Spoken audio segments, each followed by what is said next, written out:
Hello and welcome to the old shop.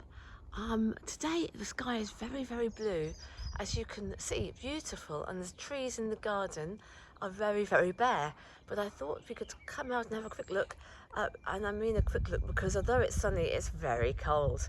I went over the heath this morning and there was still plenty of frost clinging on to the lower areas, and actually over the heath itself on the grass it was a little bit white with frost, so it's an indication that yes, spring is not here yet by any means, but it is lovely to see the blue sky today because we've had lots and lots of drizzle and ice and grey, and today is very different from that. So, and I can hear the birds. I don't know whether you can hear the birds.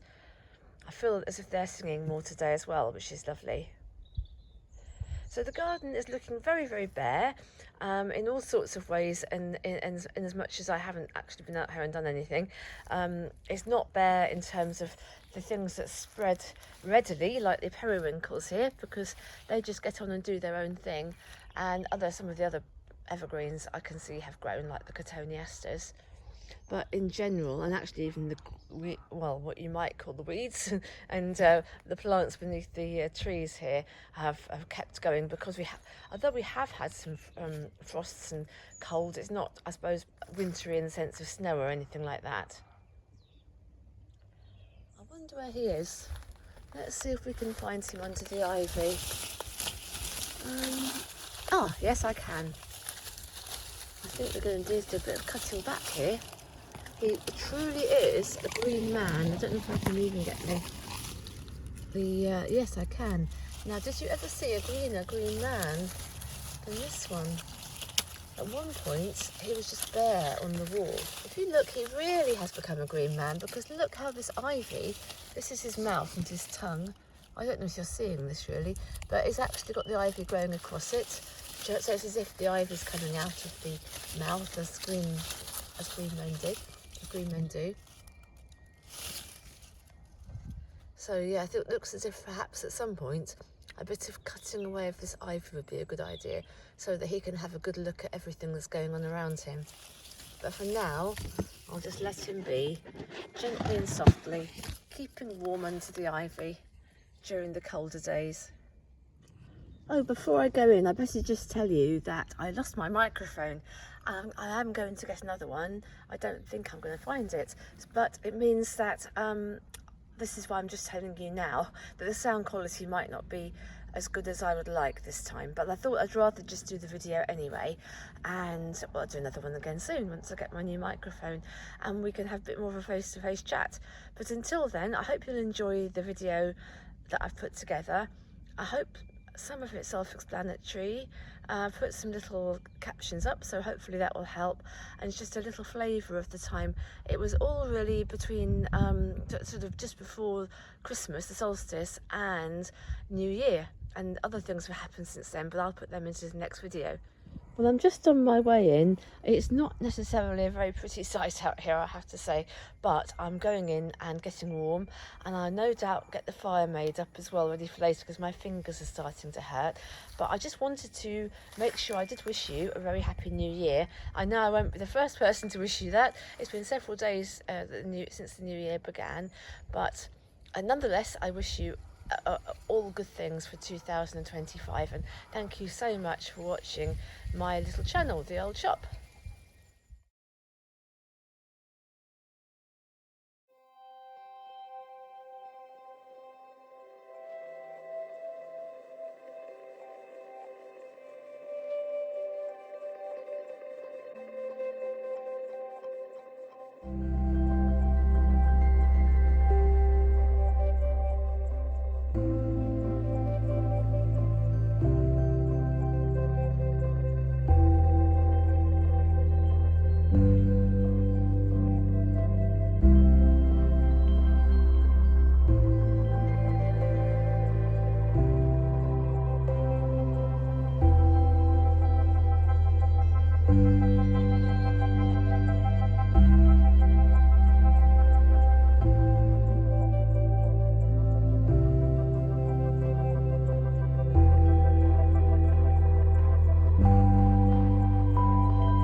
Covehithe in Suffolk, the most amazing place, and like nowhere else I've ever been.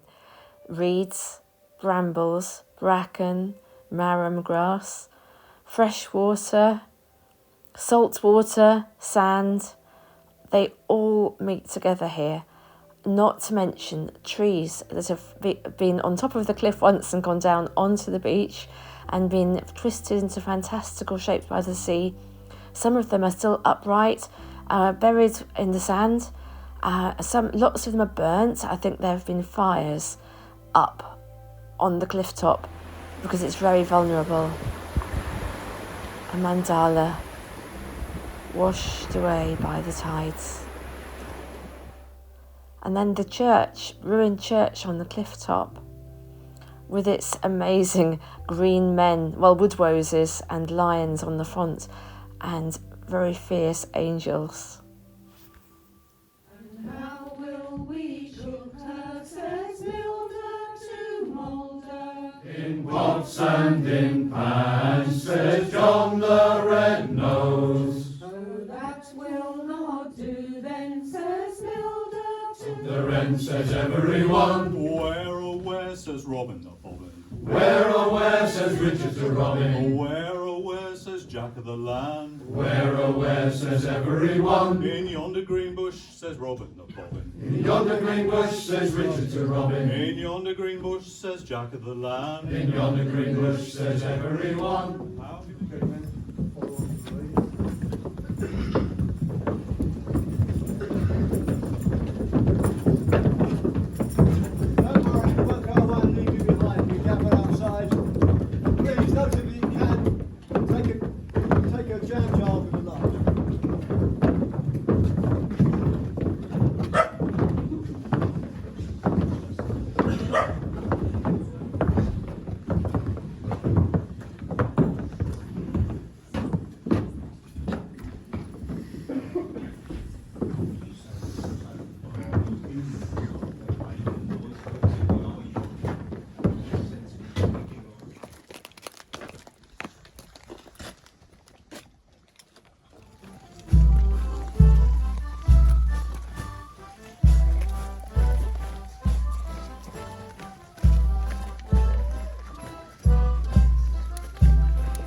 Will do you no harm.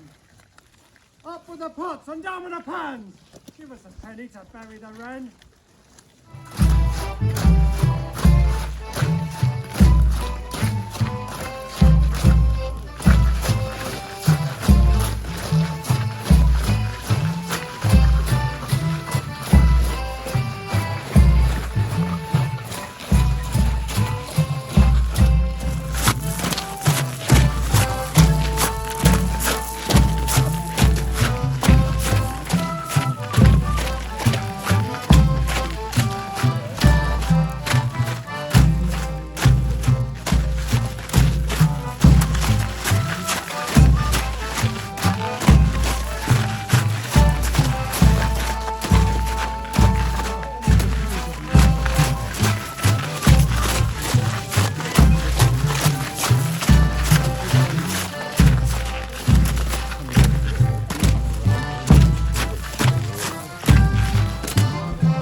Well,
Eric, swing your arm. Oh, left arm swing. Yesterday it was all right arm swing.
Good luck to the barley mow. And here's good luck to the half pot. Good luck to the barley mow. Here's good luck to the half pot. Good luck to the barley mow. To the half pot, drill pot, lollipop, and here's good luck to the barley mow. Dum dum dum. Didn't forget to do it, hey Sarah. Just the once, all together. Dum dum dum. Booze, booze, the fireman cried as they came knocking at the door. Don't let them in till it's all locked up. Somebody shouted McIntyre. McIntyre! And we all got blue-blind paralytic drunk when the old dun cow called fire. John.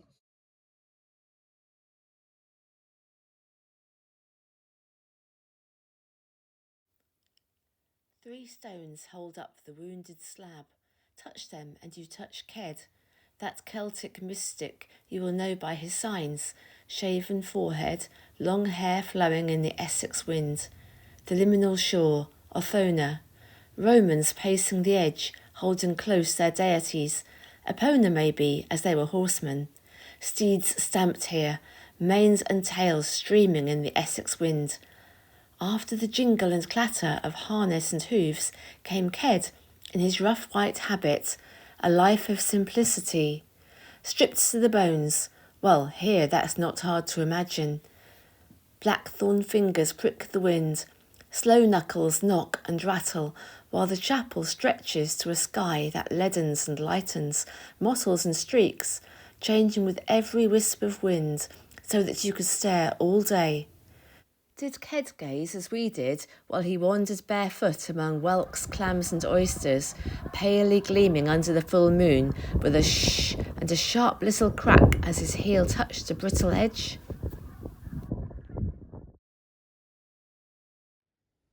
Do you remember the little midwinter tree, which before that was an autumn tree?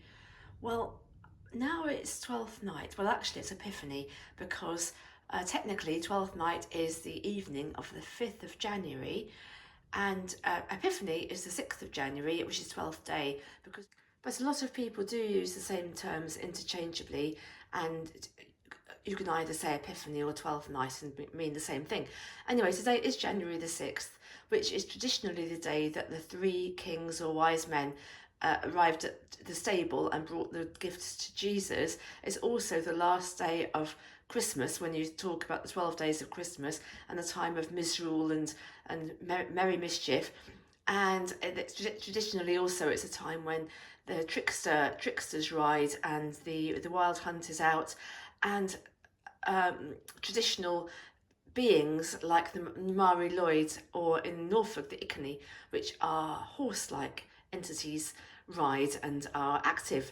So with all that in mind, and bearing in mind it's still winter, I wanted to change up the little tree a little tiny bit. I know it's only for a little while when it's a very tricksy little bit of season, but if we take the old calendar into account, as you know I like to do, we've got 13 days of this tide.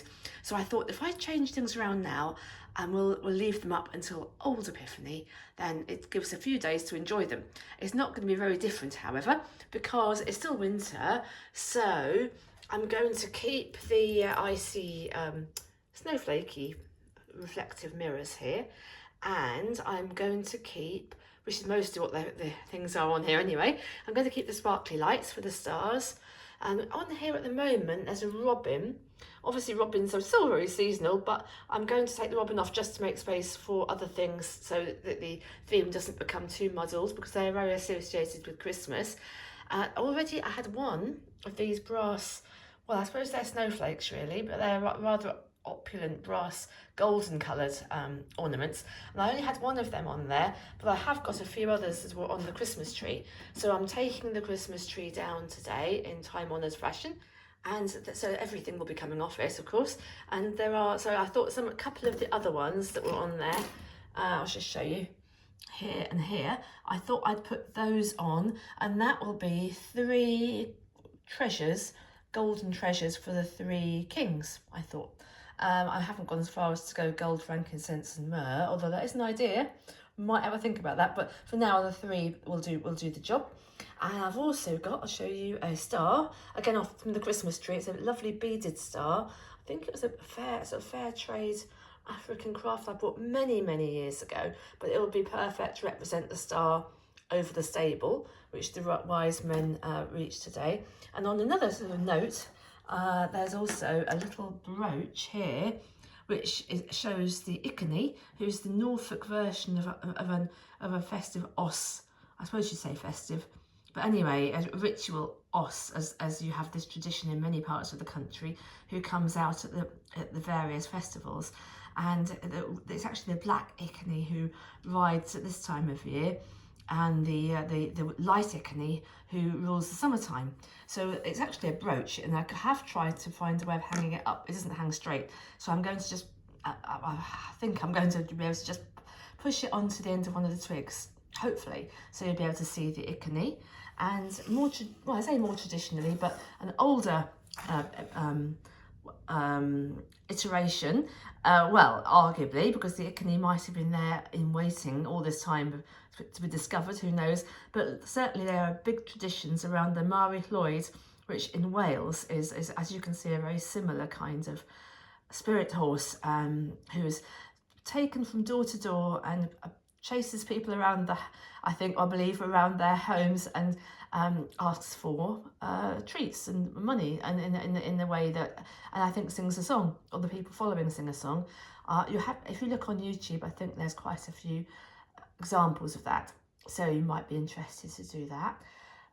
Anyway, so I've got those to hang up, and I've also got a couple of more little treasures here, which they are not something that hang on the tree, but I'll open them up and show you. I've had them for a couple of years now, and I thought, rather than this plate that I've got the tree is sitting on, I found this wooden platter, which actually I got from my mum's house when clearing the house, and I didn't quite know what I was going to use it for, but I knew it would be useful. And I think we'll stand the tree on here, and that will give space to stand these little items in these boxes next to the tree. So I have no idea how it's going to look. There's not been a dress rehearsal for this, but let's have a go, and I'll show you what it looks like when I've put the pieces on. So this is what we have so far. It's looking really nice, I think, the Mari Lloyd. We've got the Icony up here, which he's very, very handily stuck to at the end of one of the twigs. Yeah, I just managed to push the back of the brooch pin onto the end of a twig, which is what I hope to do, and I think it looks really nice. It certainly shows up well. And then we've got the star. I put that as high up as I could, as it's a star.